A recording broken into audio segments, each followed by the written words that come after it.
minute. Okay. All right. So you can take it away. Okay. I'm the coordinator for the Brunswick Area Teen Center program. And the program,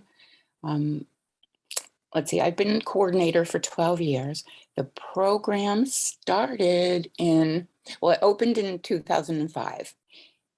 And it took about 2 years to get there from when it was a grassroots effort, really, the teen center, local kids really needing a place and advocating and willing to go to the town council meetings and rec department meetings. And they worked really hard, and it took quite a while to get there and involved the whole town. But so we opened up in the basement on Noble Street of People Plus had space because bingo stopped because they couldn't smoke at bingo anymore. So, so people stopped going. We moved from Noble Street to our current location is on the corner of Union and Cumberland Street in Brunswick. And we have been there since 2009. I'm not quite sure what information you want to get. It's a program. It's great that we're still existing this long, and it's a program that has gained community support greatly over the years, both in acceptance, attitude towards teens, and funding. Which is Jordan, I'm sorry to interrupt. I was just going to tell you that your video is not on. I know I can't see myself. Oh, okay. Yeah. Okay. There we go. All right. Yeah, Very good. okay. I was waiting for it to come on, and I didn't want to interrupt you. So great. Oh, that's okay. So we have grown. We're free. We're a completely free program. We are open Monday through Thursdays, 2:30 to 5:30. We years ago began a free food nutrition program because the kids coming there were really hungry after school, and so many of them were not leaving to go home to eat dinner.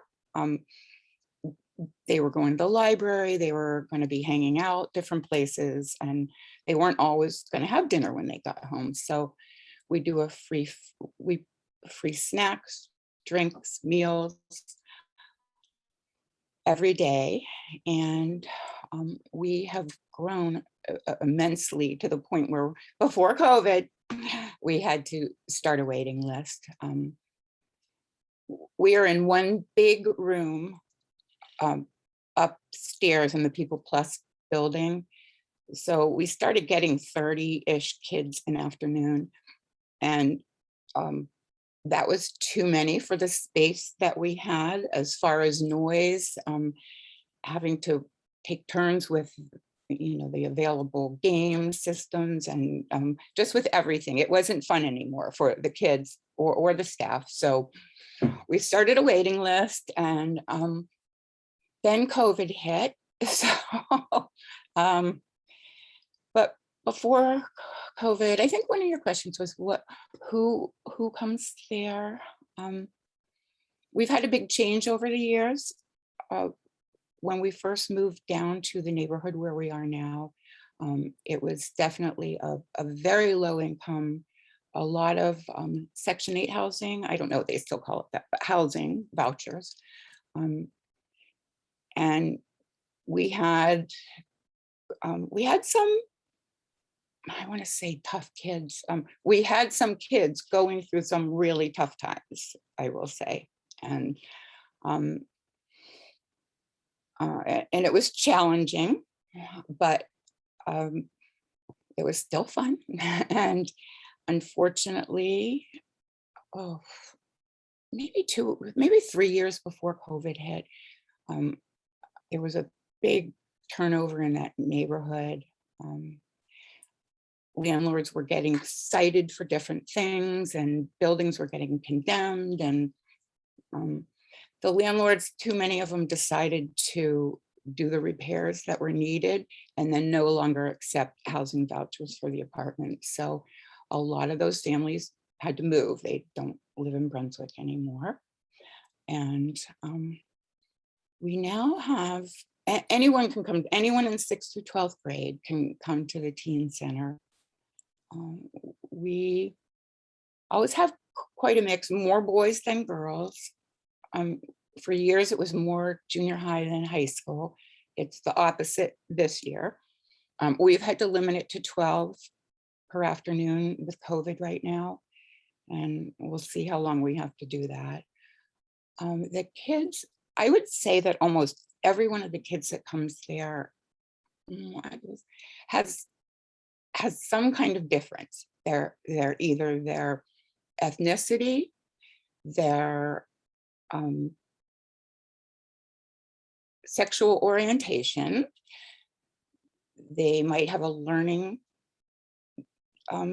disability, they have ADHD, they have behavioral, they all have like just something that keeps them from having social opportunities that many other kids have. Finances is a big one, you know. So we have a unique group of kids, and it's just worked out really well because our big thing at the teen center is it's a safe place. No one is going to get bullied or made fun of or made to feel bad in any way, and they really respect that, which has worked out well for us and for them. Trying to think of what else. Our funding. Yep. Oh, Jordan, I was just going to ask, I'm kind of curious how you manage all those differences. Like, do you guys have kind of like ground rules for participating in the, you know, for being there, like being respectful? Like, is it something that you put up so people kind of understand like how they should be interacting with one another? Or do you have a process when kids start coming for the first time so that you can say like, here's what we have?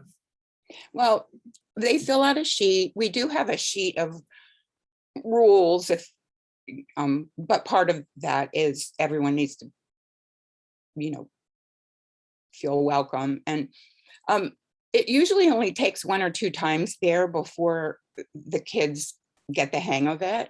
You know, sometimes we have to say, oh, you know, we don't do that here. That's why people love to come here. And it doesn't take long. And the kids are really good at self-policing. And yeah. And the funding, we get some funding from the town of Brunswick, some from United Way. All our other funding, we do 1 appeal letter a year, a back to school letter.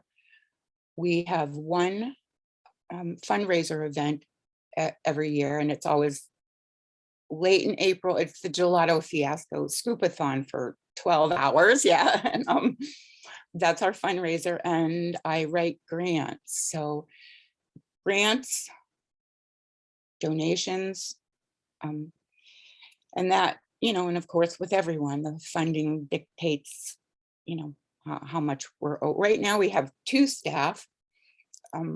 Prior to the pandemic, we had 3 staff because we had 30 kids. And but when we first opened, it was all volunteers. It was only open 2 days a week at first, raising more funds, 3 days a week, then hiring a Vista care worker. And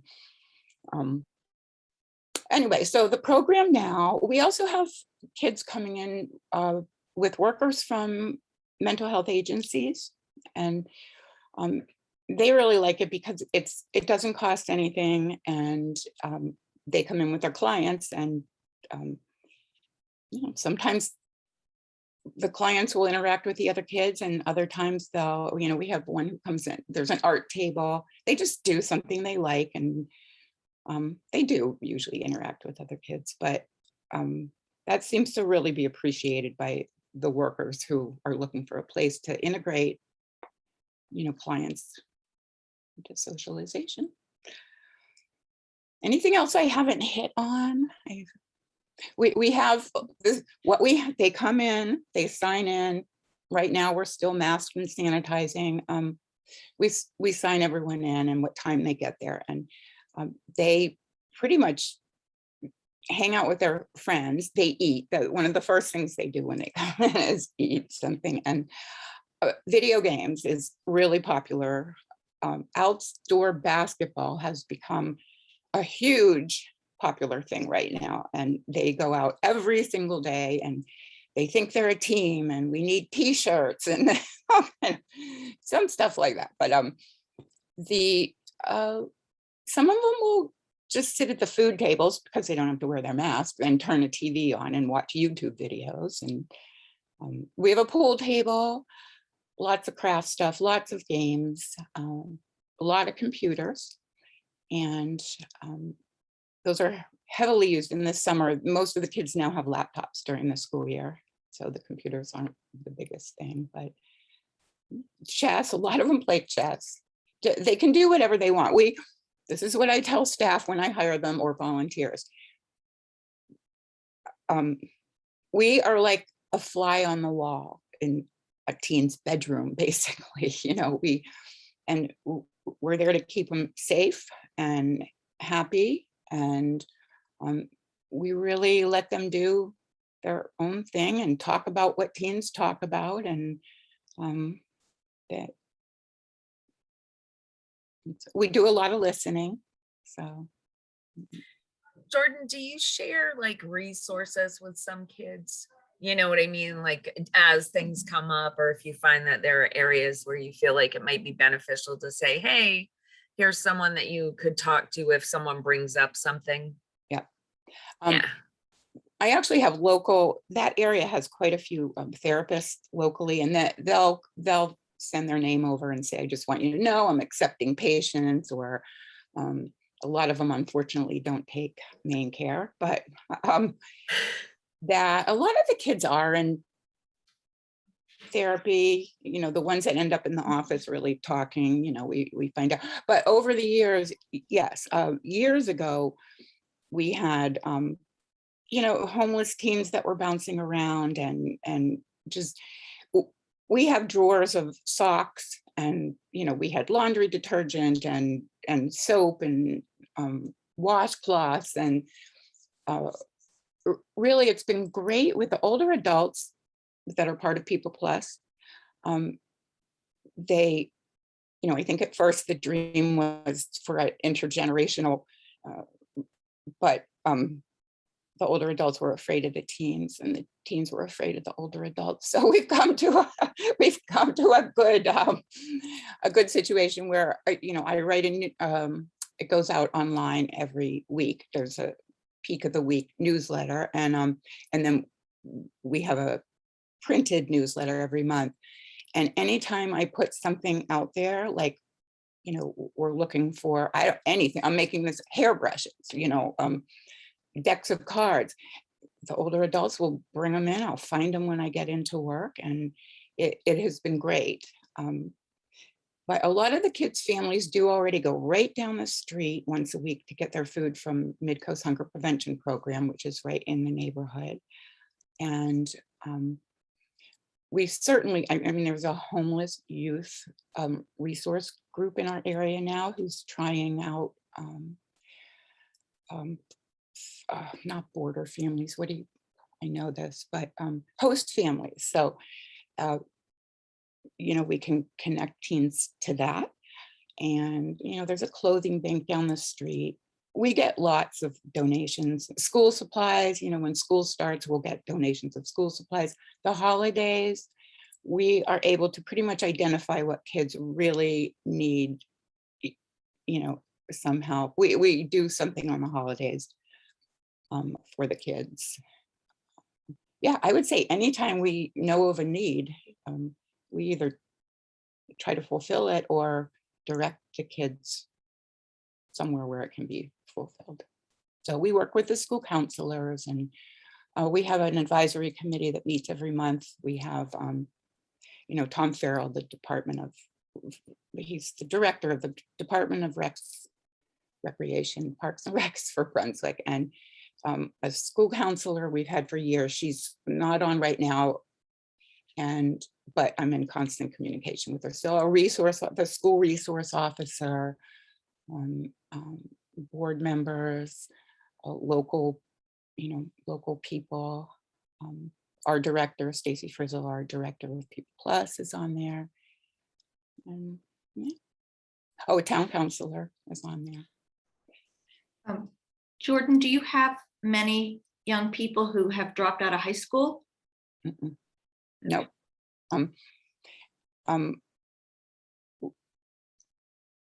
We don't. And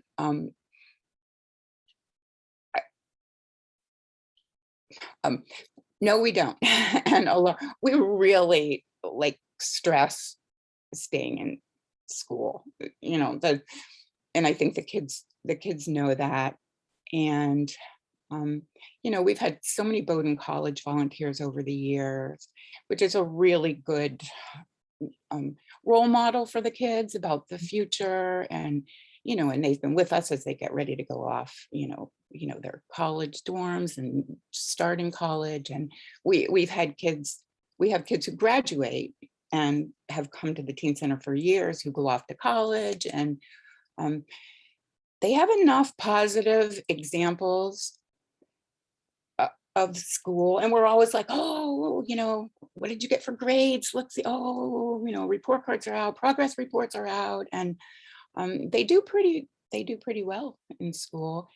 I will say that unfortunately, and this was years ago when we really had a different group of kids, if they stop coming suddenly,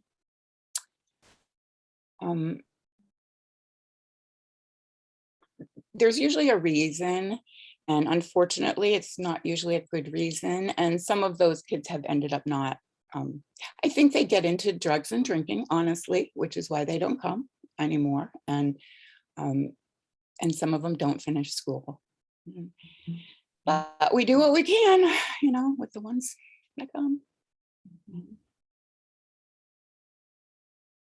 And Any other questions? You must have conduct rules. Well,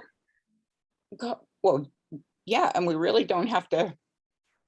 Well, conduct rules, yes. I mean, nothing illegal. That's goes without saying.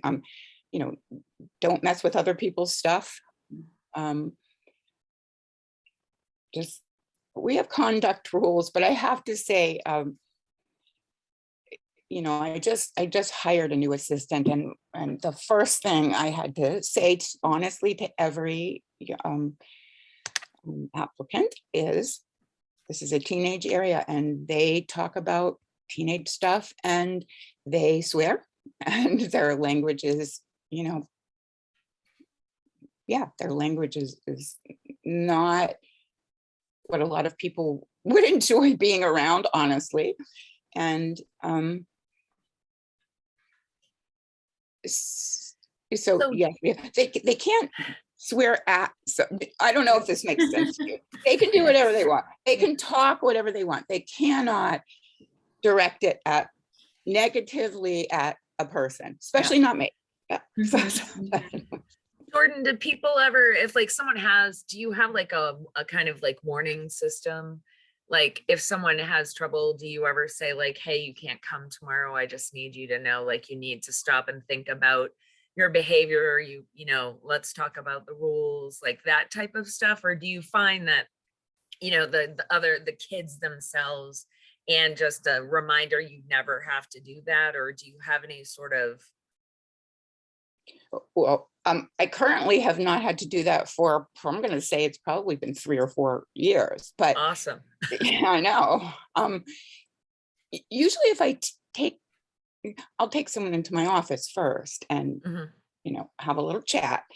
And yeah, I used to have a warning system, 1, 2, 3, 3 strikes is not good. And you're out for a period of time. And we used to send a letter and say, if it was really, once you get to 3, you can't come back without a meeting, without a meeting. And I have rarely had to do that. I can really only think of maybe 2 or 3 kids out of, 12 years that I've been there that just were asked not to come back.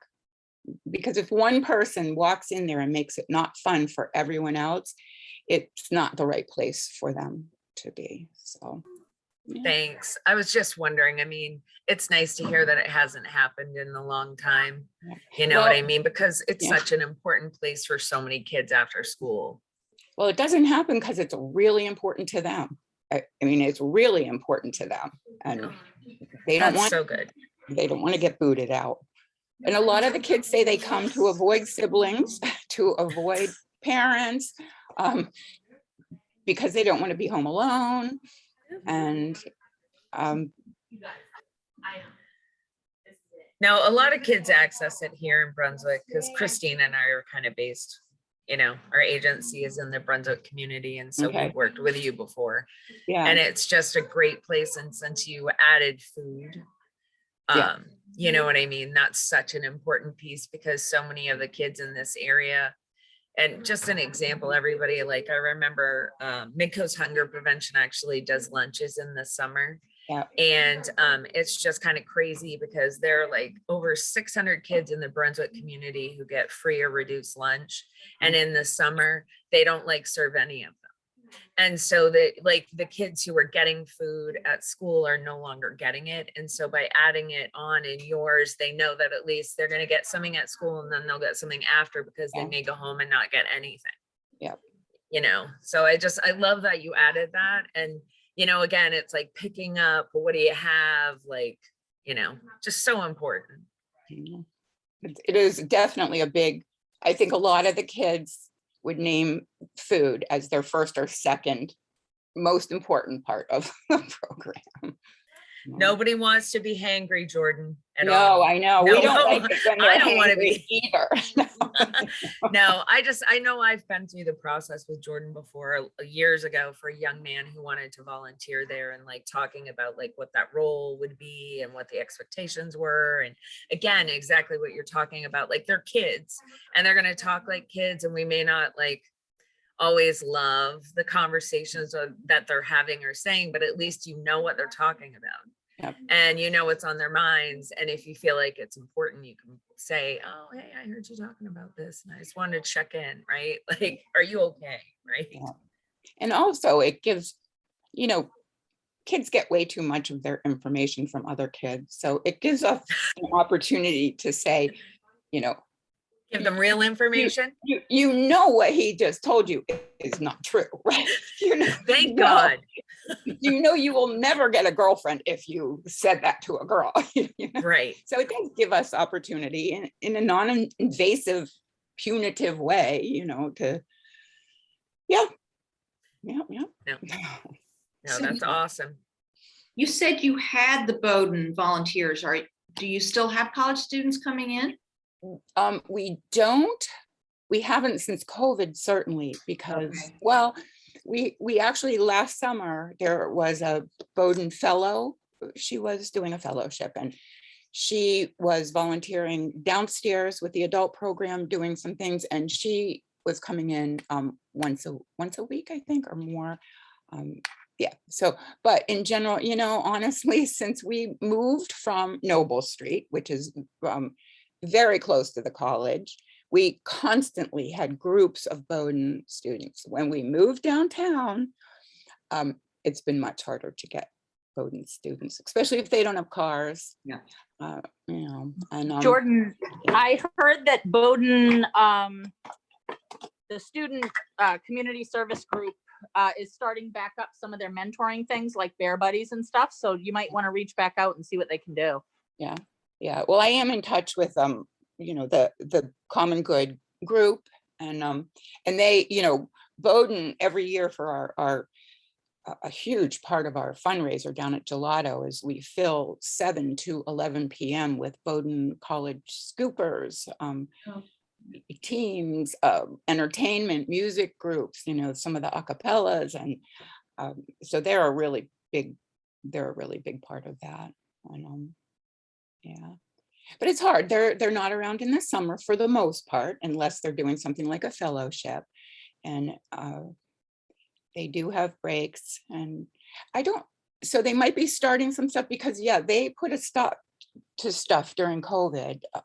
You know, they didn't I don't think they wanted the kids off campus, and yeah. But yes, they're a very good resource for us. And we do have a Rhodey Lloyd. She's on the People Plus board. You know, we're tied in there somewhat. Hey, Jordan, do you happen, and this is just curious, and I'll ask you guys too from the Westbrook Teen Center, but I'm curious, do you, I know you said you put out letters, but like if I were to go on the Teen Center or People Plus website, is there a list of things that you guys accept for donations, or like anything like recommendations, like old games, or you know, that someone could look, like if we were deciding to do something or I wanted to do something, could I look and say, oh, hey, they need this? Not a standing list, and it is hard because we don't have a website. People Plus's website is the website, and it's not teen program oriented at all. I do almost everything through our Brunswick Area Teen Center Facebook site. That's where I post stuff, and I do put out wish lists like this every holiday. Yes, we put out wish lists. I just got one of the kids and I forgot to put it in this week's peak, but we help kids get driver's license. You know, we finally got some, we advocated for and wrote them into some grants and have some funding to help kids take driver's ed. Kids who would never, ever be able to afford that money. And but now a couple of them, now everyone has driver's permits because we do have a lot of high school kids now. So now one of them said, can you put it out there that, you know, I need a used car, I need a car. I'm like, well, yeah, I put, you must have a budget. He said, yeah, maybe 3,000. I'm like, oh my God, for the next few years, we're going to be asking for old vehicles. We, at Christmas, like we have a little list out there right now. This year, I think we're just going to do some candy for stockings and gift cards. Last year, we had even some of our past teens who are now parents. You know, I put it out there asking if any of them needed help, and some of them did. So we did, blankets. Where's my teen who smiles over there? Teens love blankets. I don't know. I know. So we did a lot of holiday art stuff, blankets. This year I think it's going to be gift cards, and I put that out there. We, gelato fiasco gift cards and little candy, and I don't have a running list. We don't even have a closet. You have no room. You don't have a lot of extra space upstairs to hold stuff. And so I was thinking about that as well, because no, I just wanted to ask, because this, again, someone who actually lives in this community, you know what I mean? There's stuff out there, clothes that actually teens might like. Do you know what I mean? That are still in good condition, just to keep in mind, because I think sometimes, we forget, the kind of things they need. Yeah, for sure, because it's more of the toiletries or little things that mean something, right? Or giving you the ability to go and make a purchase yourself and feel like, oh yay, right? Deodorant's a big one, and luckily we had some. So especially with the basketball, they're coming in like, oh. But and I'm not saying this in a negative way, this is a very honest way.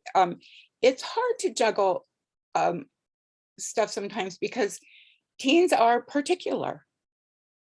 Just because it's free doesn't mean they want it. And so yeah. Especially clothing is a big, fashion is big, right? Yes, fashion is big, and and it's hard because sometimes they'll say, just because I'm poor why would someone think I would wear this or eat this? That's a big thing. Why? We don't eat expired food, so there's a lot to everything, but people are always asking me, bikes, art supplies, games, books, they all, which is good, because if we don't need it, big equipment that needs to be picked up, that's hard. but it's nice. They ask, and sometimes it's like, oh, yeah, we'd love that. And other times it's like no room, and they really don't, they wouldn't do it. So Hey, Jordan, I have a question for you. I believe you said you have room for 12 right now in the day program? Yeah. So there must be a bigger demand than that. How do you, is there a system or how do you manage that number? I haven't had to. Transportation is the biggest issue we and the kids face in Brunswick. And we're in the midst of trying to figure that out right now, especially because winter's coming again. The kids who come right now live within walking distance, or they are walking from the junior high, or quite a few of them from Voc. I have a couple who ride bikes or walk from Mount Ararat. And they used to be able to ride. There is a school bus from Brunswick Schools that literally stops outside of our building. It's a bus that starts at the high school, goes to the junior high, picks up junior high kids, and whoever lives on that bus route, it is on that bus. Up until about 3 years ago, kids were able to get on that bus and get off at the teen center for years. That abruptly stopped, I'm going to say the year before COVID, because of the bus was full. It was just full, and the bus department was saying there's not enough room for the kids who actually are registered to ride on that bus. And then, we talked about adding a bus, and, we've gone to the school quite often. No bus drivers, they're like, no, we don't have bus drivers. So it's been really a problem. And I literally just this morning got an email from the school counselor that has been on our advisory committee, because she's working with me now to see what this year's status is. And I guess the bus department said there are 4 slots, 4 seats on that bus. One of them's already going to be full because a parent called and they have a foster daughter in 6th grade and don't want to leave her home after school. So I think she's on one of those seats. And,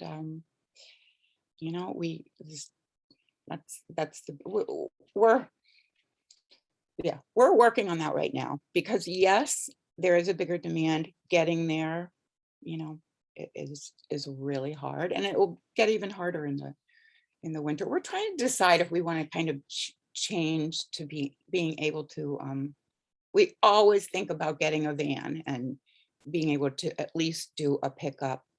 The Explorer bus was willing to work with us and kind of stop outside of the junior high area, but honestly, the kids were like, ooh, we don't want to ride that bus. We don't know that bus driver, and they would have to pay. I think it's $2 now each way. It was $1 then. And the Explorer bus, because of the word teens, I guess, wanted a staff member to ride the bus with. We don't have, so we've tried everything. But honestly, the first year that the bus wasn't coming, we were still crazy busy because they were walking in a huge group together. It became a really fun thing, walking down from the junior high. So, but COVID really parents are still not ready to send their children right now into a group setting. Although since school began, a lot of those kids weren't vaccinated. They are now 99% of the kids, the ones who are there all the time, we really encourage that. They're vaccinated now, which, and our staff has to be vaccinated.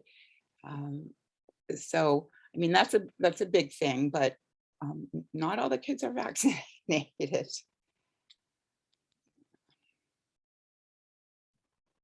Jordan, you probably said this. Are you open on weekends? We're not open on weekends, no. No. I know the being open on Fridays would be the kids' next, wish.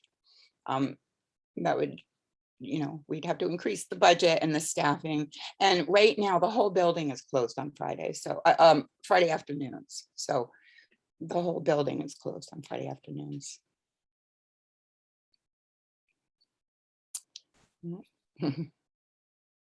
Anybody have more questions for Jordan?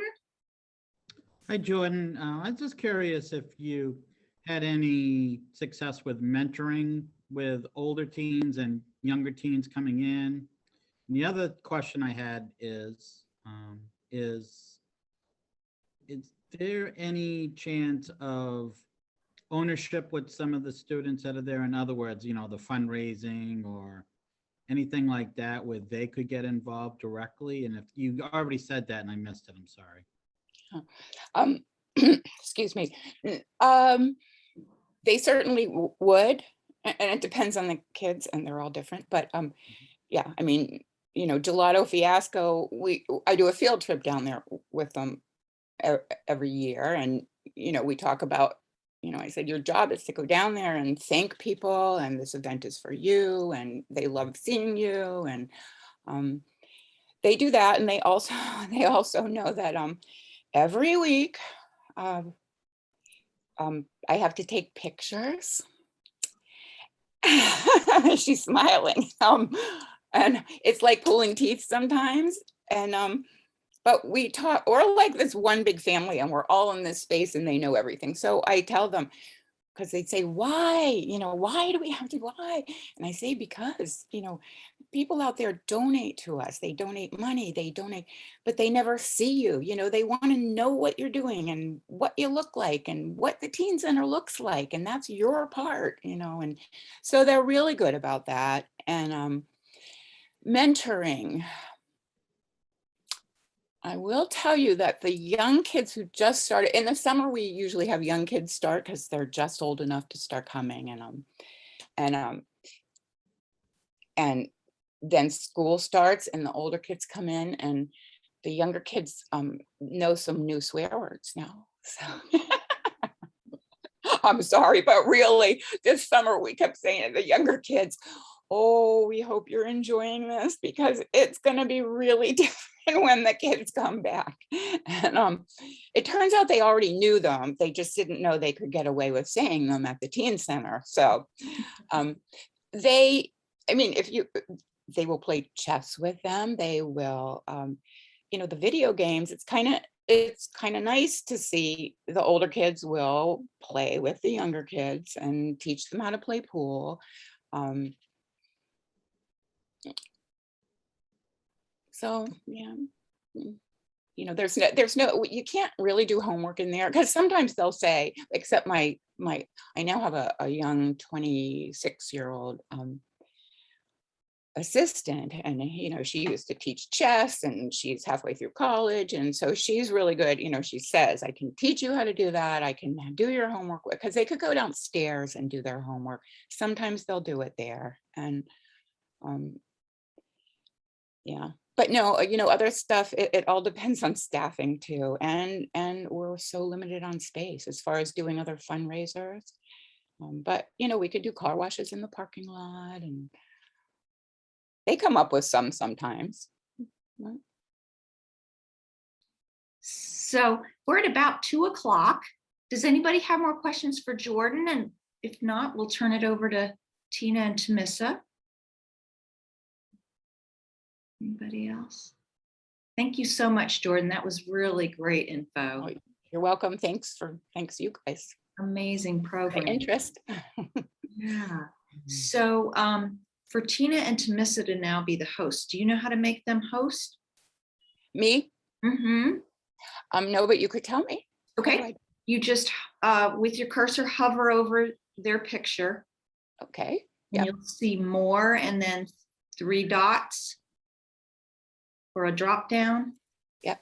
In the upper It'll right drop down corner. and say make host.